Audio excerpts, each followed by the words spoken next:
collaborative. As always, I'll be talking to an author whose book I have recently read and enjoyed. And my guest for this week is Dr. Balesh Jindal, and we are going to talk about her book, her memoir, in fact, which is titled The Reluctant Doctor, and in which she talks about her journey in which she talks about her journey as a doctor in the rural areas of India. And it's a really inspiring read. We are going to talk about that book. We're going to talk about my latest books, so do stay connected. It's going to be a very inspiring and interesting conversation. We had some technical glitches while starting trying to do the episode before, but hopefully we should be able to do it without any glitches this time. Let's see if Balesh is here. Hi Shushma, thank you for joining again. Okay, yes, Balesh is here. I am going to try and... Balesh, I've sent you an invitation. See if you are able to accept it. Hi, Laksh. Thank you for joining.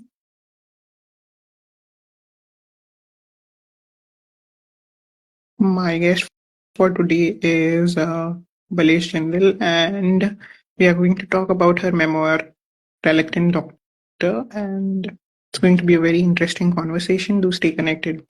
I think the invitation didn't go through, Balesh. I'm sending you a fresh one.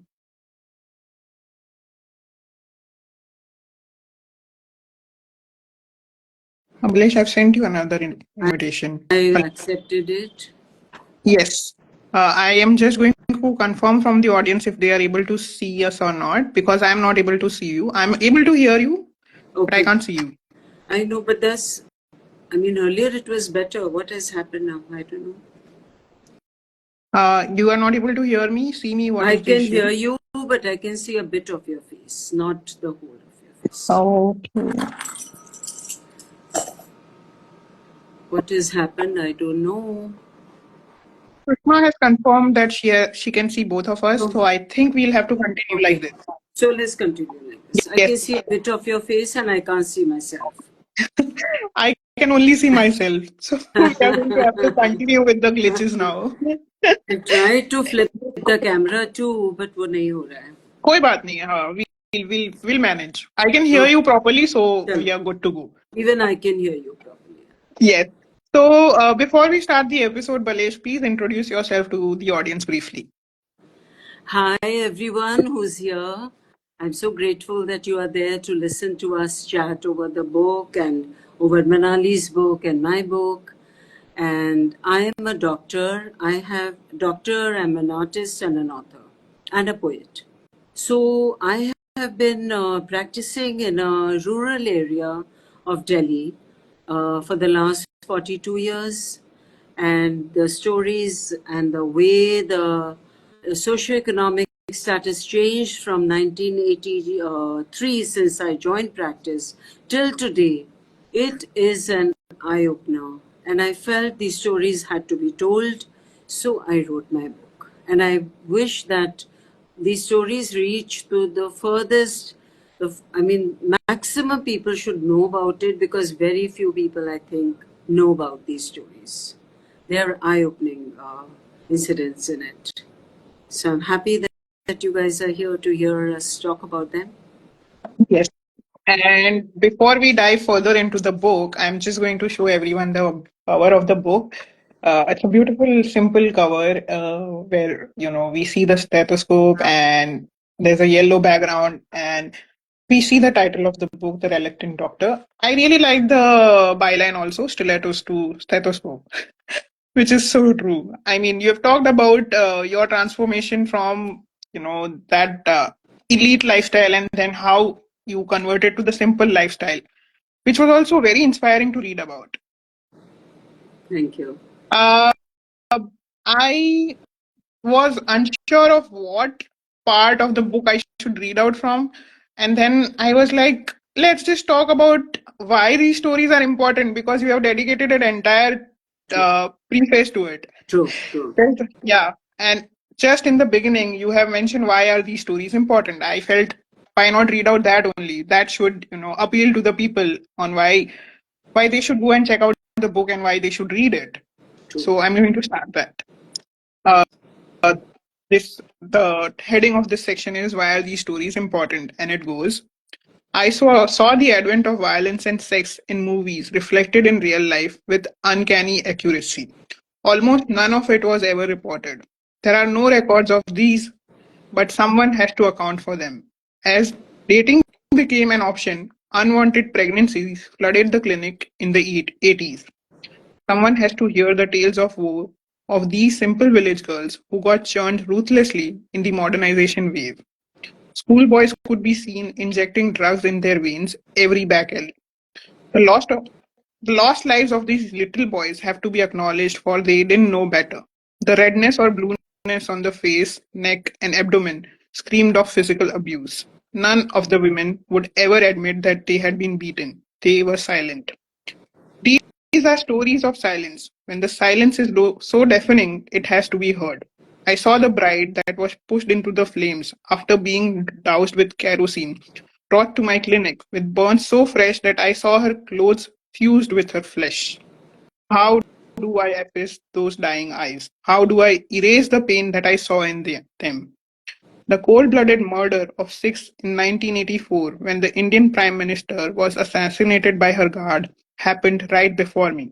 I heard the mob had tied a whole family to a post and burned them alive, along with women and small children. The story of this family needs vindication. It has to be read. I concede that life has enough drama of its own without us creating anymore, so no dramatic additives were needed for this narrative. I have indulged in the writer's license to change the chronological order. Decades have gotten jumbled up. Families are fitted like jigsaw puzzles to protect the privacy of the individuals. Yet, each incident is like a single piece of the whole puzzle, where each patient is intrinsic to the whole story yet cannot be identified on his own.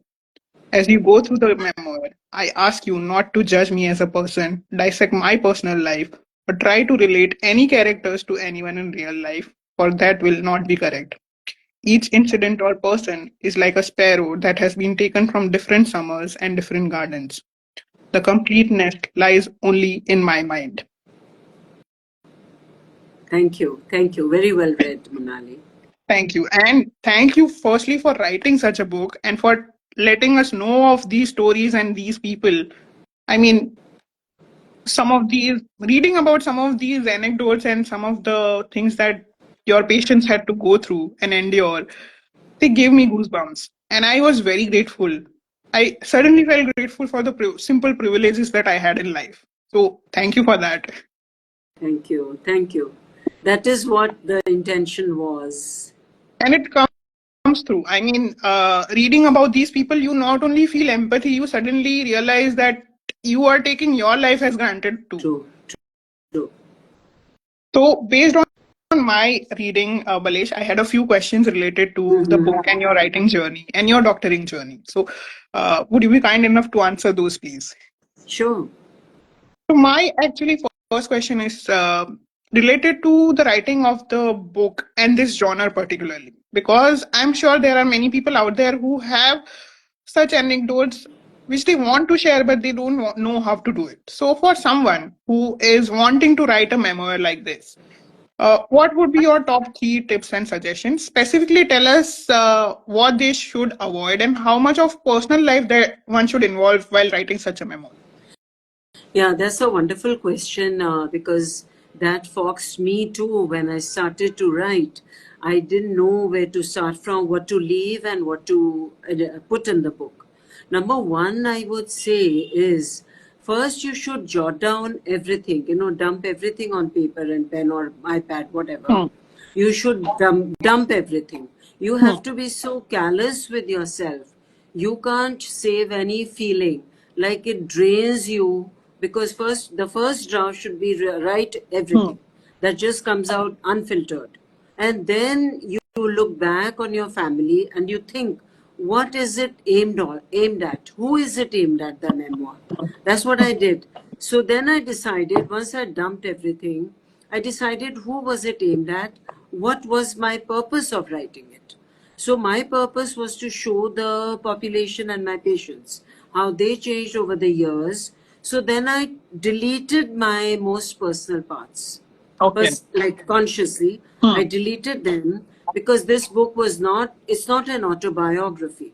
It's Hmm. a memoir. Hmm. So I deleted my own parts, which in fact certain reviewers, I got very good reviews, but they wrote, I wish she had written more about herself. Hmm. But the book was not about me. Hmm.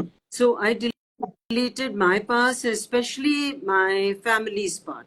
My family is not a part of this memoir. Maybe a few sentences here and there I Hmm. wrote to make the parts connected, but Hmm. it's not about them. Maybe a second memoir I'll write about them. But I took out my family and I took out myself too, about 70% of myself, and most of my family I took because I didn't want to hurt anybody. So that Hmm. is what I would tell anybody writing a memoir. First, you dump everything that you want to write, Hmm. and then you go through it in the second draft, see what you want to delete. Like, will you be hurting? We don't want to wash dirty linen in public. Hmm. Unless you're a celebrity, you want 1,000 copies, you want 5 million copies to be sold. Hmm. Then you wash dirty linen in public, when people will pick up your book for the glamour of it. But Hmm. we are not celebrities, so I didn't want to do that at all. Lovely. I love how honest and transparent and simple, straightforward you have given this advice. कि पहले जो दिमाग में आ रहा है लिख दो सबसे पहले तो उसके बाद डिसाइड करो कि क्या True, रखना है क्या नहीं. true, true, true. Very nicely given advice. Thank you for that sharing that, Balesh. Which brings me to my second question. You have already answered a part of it, but let's go into further context in this. There must have been many anecdotes that were edited, removed, or consciously not put in the first place. How did you decide on that? Was there an elimination process that you followed? Yes, I think the elimination came later. Number one was my word limit. I had written 120,000 words when I submitted to my editor. But she said it should not be more than 70,000. Hmm. So from 120,000, she wanted to reduce. So I told her, you reduce entire chapters, Hmm. but don't shorten my chapters because that will take away the effect of it. So we both sat down and we deleted 3, 4 chapters, which brought it down to 70,000. So there were certain chapters which were very close to me, but I deleted, like in one, there was a full chapter because I have written throughout in the book that how much I resented myself Hmm. and my life for practicing in a rural area Hmm. instead of going into a fancy hospital abroad. Hmm. That bothered me quite a bit. So there was one chapter where I kind of sat down on a pavement and I sobbed my heart out. That was true, it happened. And My God. I really sobbed. And my editor says, what's your problem in life? Hmm. She says, you have money, you're a doctor, you're earning, you're from a good family. Why did you sit and sob? I said, you'll never understand. I knew I had come down in life and I sobbed for everything that I had missed in life. I just sat on the pavement. My family standing there, they didn't know what had happened to me. So that was a very emotional scene which I took out. Hmm. Okay. Wow. So it just goes to show that you have to be as ruthless as possible with your Yes, manuscript. yes, yes. Ruthless is because I feel if you're not pushing your heart out, you're not writing your heart out, how will you touch other people's heart? That Hmm. was my main motto. I was feeling on that. Hmm. I said my heart has to be out in the book. Hmm. And I think it worked because it touched many people then. Yeah. Also, taking the focus away from yourself, because as you were mentioning, this is not a Yeah. biography. You are True. focusing on a memoir where True. you are not the main character, the Yes. other incidents and your patient, Yes. your journey as a doctor in that particular area, that is the Yeah. main True. character in the book. True. So, yeah. And once again, I always say this that we, underestimate the value of a good editor. So, a shout out to your editor and to them for being so honest with you and giving you the push that some True. bits about the book have to be taken out. Yes. Yes. Yeah. She helped me. Yeah. Yeah. Okay, lovely. Thank you for sharing that also with us. And that brings me to the end of the questions that I had for you. Any particular anecdote that comes your mind, I would love to read that out. Just give me that anecdote from the book and we'll go to that passage and read it out because I want people to get a further glimpse into the Okay, book. okay, okay. So there is this one, this called Brijvasan, the chapter Yes. So is page, so this is page 97. I have read the Kindle version, so I think that will be on a different Ah, page for me. okay. So, but is Brijvasan the chapter, the first, second pages of Okay. Can you spell it out for me? Because when I'm B writing, Bijwasan. J. Yes. This is the name of the village nearby. Yes. But somehow it is not showing on the. Yes. Yeah. Really? मिल गया मिल It's गया मिल chapter 8. Chapter 8. मिल गया Ah. So this is slightly funny. I thought make it lighter. yes So it starts from this. I knew that these folks had taken a fancy to me. So you know what happened? I'll just tell you what happened. Like these guys would start coming, the villagers. Half of them, like if one person had to show, 10 came with him or her. hmm. And half of the women came to have a look at my sari, just to have a gape at me, you know. And they wanted to see how I was functioning. They had never seen a real doctor before. Hmm. And they had never seen a cooler before, and I would get cold water served to them. I had the cooler and I had everything. It was, and they had never seen a flush before. Hmm. So they loved the sound of the flush and they loved just chilling out in my waiting room. So that's what I've written in this. I That also they like came. that part where you have said that the clinic became a meeting point for the women who had been married in a different Exactly. part. This is what this chapter Yes. has. Yeah, yeah. Yeah. I love that because you were providing a common ground for people who are trying to reconnect to them their old Yes, family, yes, especially women. yes, yes, yeah. So it became a club. My waiting room became a club. They would roll their parathas and their pickles and bring them, Yeah. put their legs up, and I loved watching them. Yes, so I'm going to read out particularly from that bit itself. I Okay. knew that these folk had वही वाला paragraph से मैं पढ़ूंगी. Especially warmed my heart when my waiting room. This one? I knew that these folks had taken a fancy to Okay. me and came in. Okay. Okay. है Fine. ना? Fine. Hmm. Yes, I knew that these folks had taken a fancy to me and came in hordes. The fancy was mutual as I loved to talk, treat, and teach them. Some came with their woes and others came just to gape at me. A visit to my clinic was an excuse for a social outing, and the waiting room became a social club for the villagers to meet and greet each other and natter about their work, families, and their crops. They gathered in my clinic for a chat, which at most did not involve a medical consultation. Most private clinics and larger public hospitals would never encourage people clubbing in the waiting room and would find it irksome. But I loved the camaraderie and the family scenes in my waiting room. I marveled at the simple laughter and happiness that emanated from these crowds. They sat in family groups, at times with their legs folded comfortably under them, faces illuminated with love. It especially warmed my heart when my waiting room became a rendezvous to invite and meet married daughters who resided in far off villages. There were unwritten but firm rules in place for married girls. They could not visit the parental home without the permission of the mother in law. At times, years went by without a visit to her parents. Ironically, they were allowed to visit my clinic as a visit to the doctor raised no eyebrows. Also, no mother in law wanted a sick workhorse. The moment the mother heard that her daughter was visiting me, the whole maternal gang would come right in the morning and camp in my waiting room till the dear daughter arrived. The joy in the girl's eyes when she saw her brothers, her father, and her old mother and a few neighbors was unparalleled. My eyes would turn a wee bit misty as I saw the entire maternal gang looking at her with loving and longing eyes. The mother would feed her the bajra roti smeared with ghee and laddus she had got for her. The father would pour the fresh buttermilk in clay cups from the gallons he carried in the tractor. A happy family sitting with cups of buttermilk, sipping and talking, murmuring sweet nothings, filled my clinic with joy. Thank you. Thank you. I also love this part actually, especially because you are mentioning how the way of the world is that the daughters have to go into a Yeah, different family and they are not connected. Rural areas में तो और भी difficult हो जाता है. We also I know that. know. Yes. So, your clinic becoming a point of rendezvous for them. What can be better than that, right? I know. Wonderful. So, yeah, that brings me to the end of my questions. Now the floor is yours. You have also read Embraces, my latest book.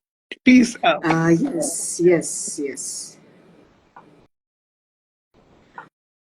So I read your book, Manali. I just loved your topics, and it gave me a deja vu because you have written. Yeah, that's Manali's book, and Yes.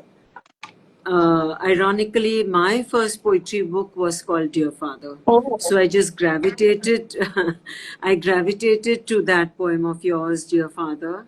And so that is, and then you had, like, it was the topics which are close to my heart, my poem to my present self, poem to my aspirational self, poem to my mother. These are the topics that are really close to me, and I think one has to write about them, you know. So, The Embraces in Ink is a book that embraces one in a warm hug.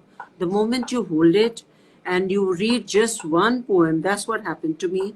It holds you in a warm hug the moment you start reading. The six sections are all about gratitude to in everything that touches our lives. The writing is evocative and lyrical. I urge you to pick up the book and step into a few magical moments, as Manali has thank written. you. And now a question for you, Yes. Manali. I think you had your turn of questions. So, if you had to choose one thing or one person to be grateful to, who would that be and why? I think if we are focusing on my authoring journey, I think the one person that I will be always indebted to would be my mother, because she comes from a generation where English medium education wasn't very encouraged, True, true. and she insisted, like she put her foot down uh, in front of the entire family, and at that time they were living in a joint family, so I can only Mm-hmm. imagine how difficult it must have been, because all the children in the family up until then they were going to a vernacular medium and insisting that her children will only go to an English medium school Mm. and she will not hear the end of Yeah, it. She will have her how way. nice. She had her way. Yes, And yeah, yeah. and And my don't, father yeah. agreeing to it, my father relenting to her wish and demand. Uh, how nice. Yeah. So I think that will be always the thing that I will be most grateful True, for. true. Because if not for an English medium education, I don't know if I would have been able to write so well in English. Because Exactly. that's my bread and butter currently. So True, I don't true, know where I would have been. true. So these are strong mothers, I think, and we have to be thankful for them. Yes. Yes. Yeah. Okay. So my second question, Manali, is how did you change as a person when or after writing this book? This book is actually a journey, very insightful and coming of age journey for me as an author also. Because the book didn't happen over a few years or few months. It took many years. I Hmm. have been doing letter writing for a long time. Mm-hmm. Poetry is something that is very close to my heart, and I've written for the longest time. Mm-hmm. I've been doing poetry since I was a teenager, so it's Wow. almost over two decades now. Okay. So, poetry is close to my heart, and I've been doing it. And in that, also the sub genre that I enjoy most is letter writing. So I've been doing that dear diary entries as letters for a very long time. Mm-hmm. So journey वहां से शुरू हुई है, and then it culminating into a book like this. It took years of Mm-hmm. blogging, years of participating in different challenges. One of them is Authoropod, which was the starting point of this book. So Authoropod is an e-magazine. Yeah, I know, I know, I know. Yeah, If Nilchi is here, I just want to give a shout out to I know. Authoropod. She's the True, founder, true, and true. they had come up with this writing challenge in November 2023, Okay, where it was the letter writing challenge, and they had given us 30 different prompts for all days of the month, where we were supposed to okay. write a Oh, letter to oh. different people and things Acha. for every day. हाँ, तो वो 30 prompts दिए थे उन्होंने, which became an ideation for me to bring this book together. That was the starting point of this book, an actual active starting point of that the book was that. Subconsciously तो of course बहुत time से चल ही रहा होगा मेरे I दिमाग know, में, of but course, of course. I know, of course. so that became my starting point. And while I was doing that challenge also, I realized so many things, because they had given us prompts that forced us to think about certain people. True. They had given us prompts about writing a letter to dear stranger, writing a letter Ah, to long lost friend, like writing ah, a letter to someone you envy, writing a mhm. letter to someone you admire, writing a letter to someone you are no longer in touch with. So writing those letters brought up memories from long back. True, I mean, that was a journey in itself. कि आपको ये एहसास नहीं हो रहा है कि आप कितना डीपली फील कर रहे हो ये लोगों true, के बारे true, में. true. So that was one part of the journey of how I transformed, because writing those letters was very cathartic for me. I didn't even know I needed healing from some of those people and Oh, feelings. that's a very good point you're saying. Very Yeah. good point. So I came out of that experience, that entire month, a healed and a better person, being grateful that हाँ वो सब हो गया past में. Okay, I'm no longer in touch with some people. Okay, so some people hurt me. Okay, I envy some people. Okay, I admire some people. But जो है वो मेरी individuality तो है. Nobody can take that away from me. So that journey was very beautiful for me. So Accepting you myself. came out better and Yeah. stronger out Yes. of writing this book, right? Yes. Yeah. And the other part of the book about the things, because the prompts were very people-oriented prompts, I loved your poems, like the different topics you have is so good. Like tree, also, everything is there, inanimate, animate.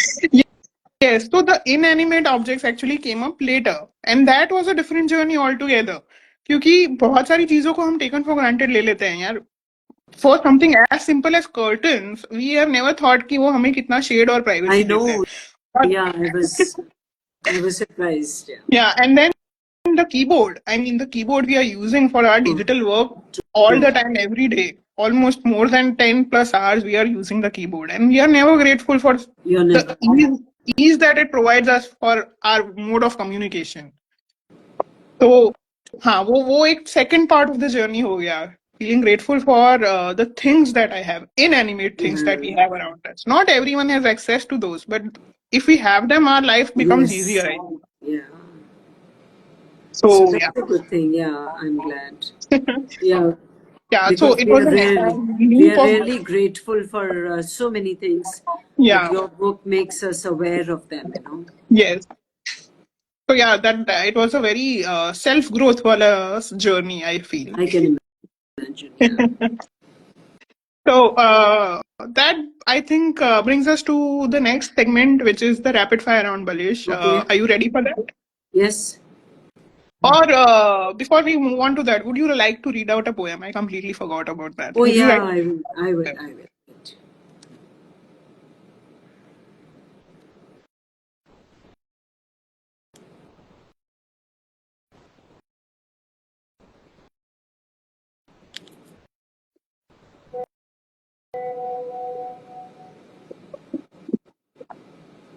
Okay. So first poem is, which I'm going to read out, is Dear Father, of course. Hmm. I have to read that out. So I said, Dear Father, dear nurturer, have I ever told you I am the way I am, foresighted and a compulsive planner? Thanks to you, did I mention? I love this. You're the first person I think of telling whenever I've something good or bad to share, or when I'm stuck. Do I tell you enough? How much I love you. I'm inspired by you and have the utmost respect for what you've achieved. Are you aware that yours is the validation I look forward to the most in whatever I do or achieve in life, in work, related or otherwise? Have I ever apologized for the times I haven't been the best daughter or when I behaved differently from what you would have expected of me? I'm sure I haven't. I'm confident whatever I have done isn't enough. I know I can do much better for that. I want to send 100 hugs, 1,000 sorries, 1,000,000 I love yous, and countless thank yous your way with this single letter.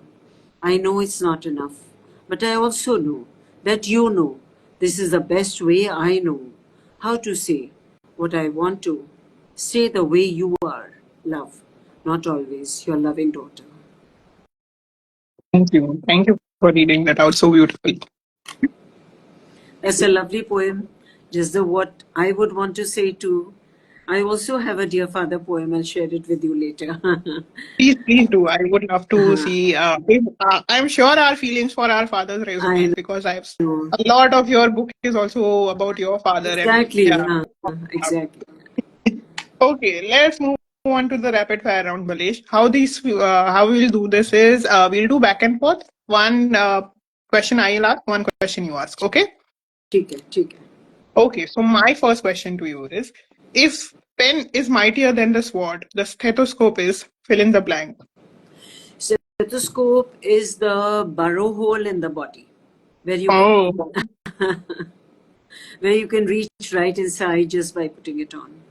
lovely. Very smart. I've spoken like a true doctor. Okay, your turn. Okay. So your rapid fire is name a poet that inspired you to write poetry. Robert Frost. Oh, never, Ah, with no doubt. great, great, great. Okay. Okay, my next question. Who would play you in the movie version of The Reluctant Doctor? That's very difficult. But I thought, like my book was selected for a TV web series. Hmm. So the director said I would take Mona Singh. She's nearest to you. Oh, yeah, I think she would do a fabulous job. I don't know. Like I'm not much of a movie person, but she was convinced about Mona Yeah. Singh. Yeah, she's a good actor. I think she would be able Even to I pull it like off. her. She looks sensible, not too filmy, Yeah, grounded, and I yeah. think she would do a good job. Yeah. So Lovely. your question is now, Hmm. if given choice of poetry or prose, what would you take? As a writer, poetry, and as a reader, fiction, prose. Prose. Okay. Okay, my next question to you is it has two sections. Most unexpected place where one, you got a story idea, and two, you were asked for medical advice or counsel. Story idea, I get at every corner, every patient's face. But the most unexpected is like I was sitting in the car park, my husband was trying to park the car, and I saw another car, Hmm. and the couple were fighting, and I got my idea. Lovely. Okay. And the second one. Okay. So yours is your current read. My current read is I this morning only I finished your book. So Oh, really? I've not Okay. moved on to the second book Okay. after that. Okay. Okay. Okay. Yeah. Okay, my next question is which poem from Embraces in Ink you recall made you recall a medical anecdote or an incident? I would say my, just a sec, I'll tell you which one.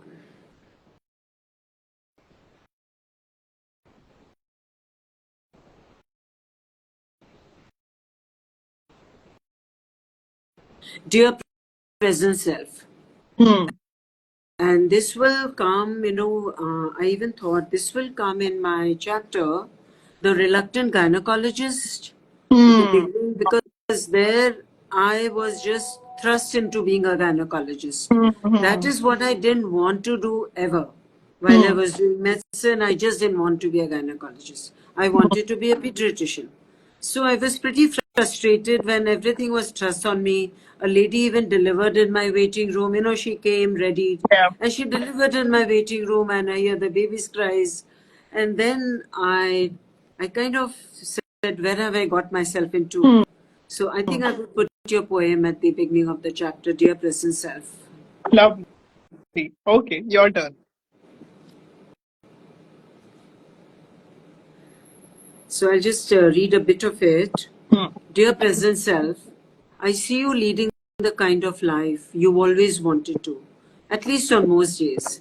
I see you achieving the goals you set out to accomplish, sometimes even more. I see you working hard, giving your best, even in things you don't particularly enjoy. I thought that was close to what I was doing.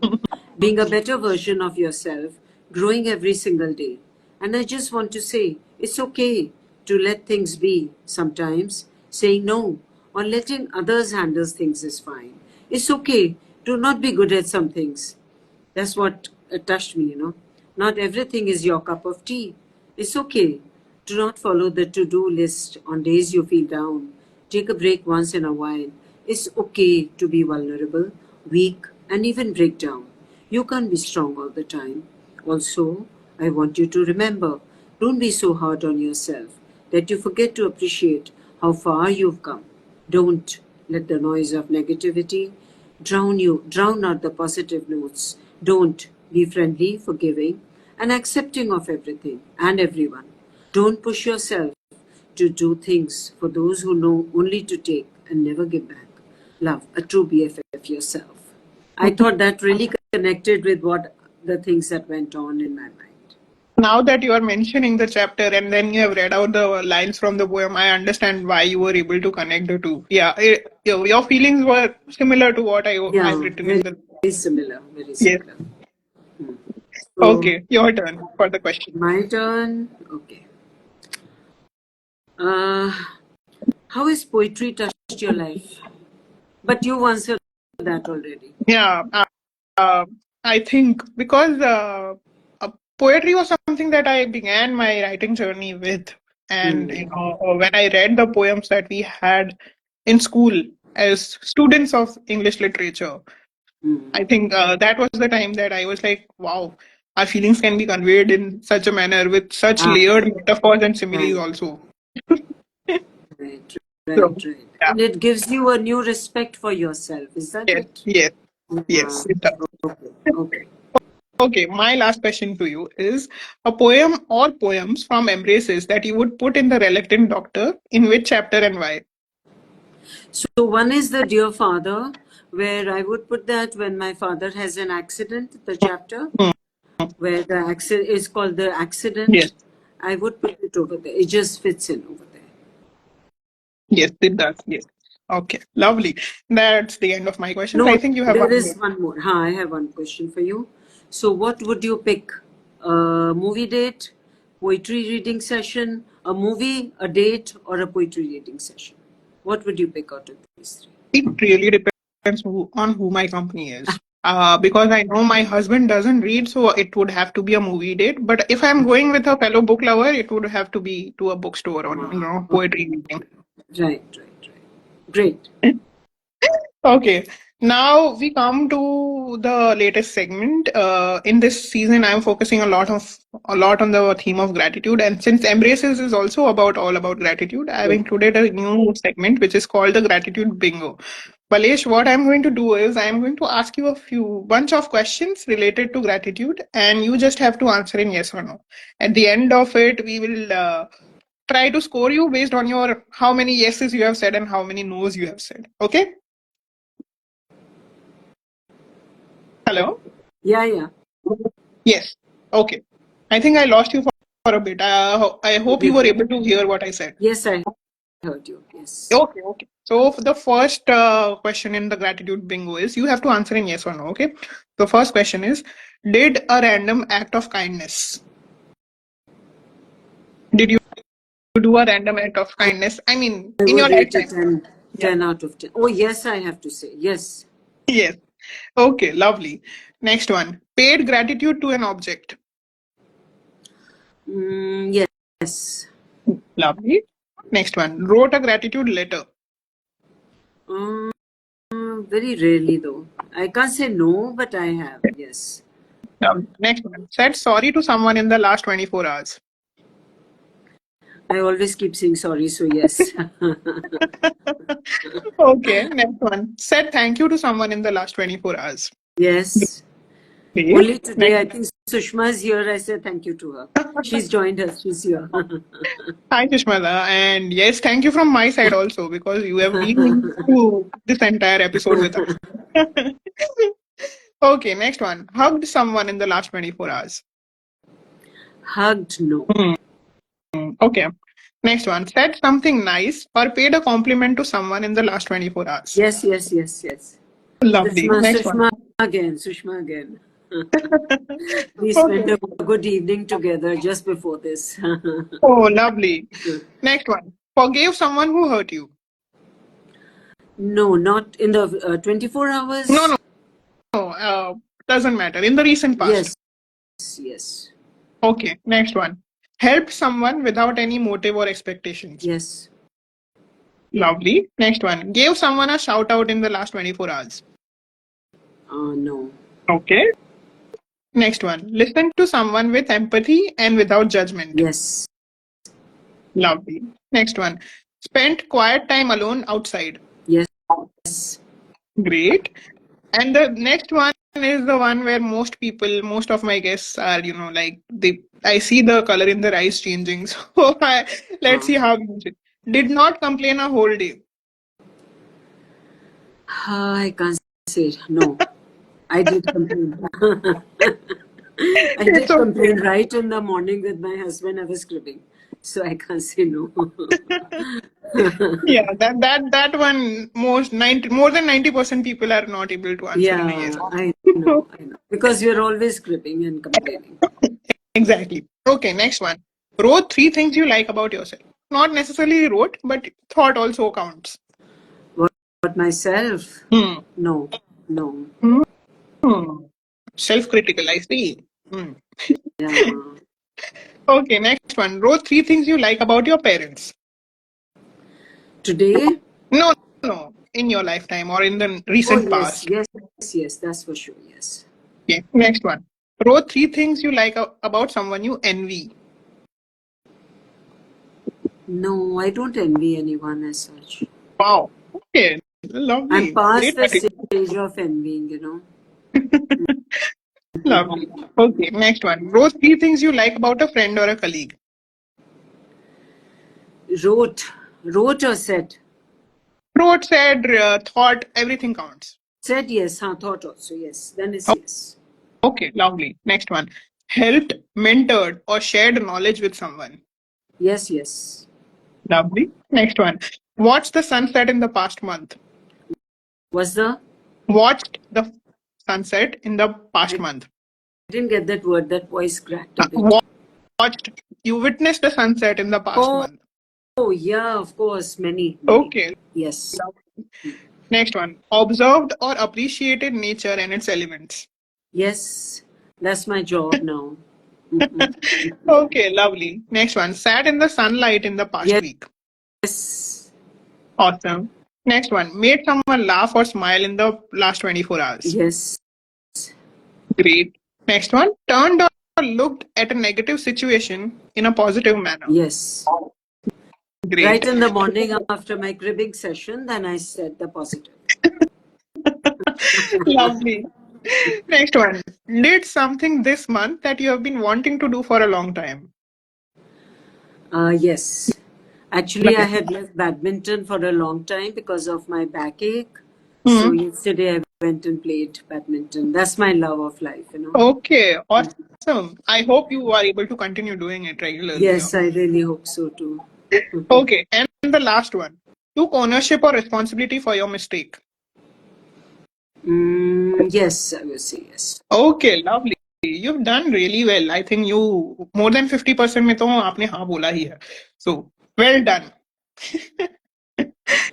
I That brings us think it's a stage of life. I feel now I've started forgiving people. I'm more compassionate. I'm compassionate to a fault, empathetic to a fault, where it's pathological, I feel. Like I'll stay awake even if I remember the my patient's sad face. Hmm. It keeps me awake at night, which is pathological, but I do it. It's fine. Okay. I hope you are able to continue to live with that attitude. And it was lovely having you. I asked this question to most of my guests, especially those whom I had a lovely conversation with. So I'm going to ask you also, when are you coming up with the next book so I can invite you again? I've already got two manuscripts which are ready. I've submitted to my literary agent. So whenever, like, those are complete. And my third book is about to come out in about 10 days. My poetry collection is Hmm. called The Fall Sky. So Awesome. that's So my poetry collection. You'll see it on my feed whenever. In the next 10 days, it should be. Like, book is ready, everything is ready. that is awesome. Congratulations and wish you all the good luck. Thank you so I much. hope we can do the next episode with that book. Oh, I'm yes. Yes. yes, Yeah. and till that time, I should also be able to come out with a new book though. Oh, yeah, really? When is it coming out? I'm hoping before your next one so Oh, that we can focus on this. okay.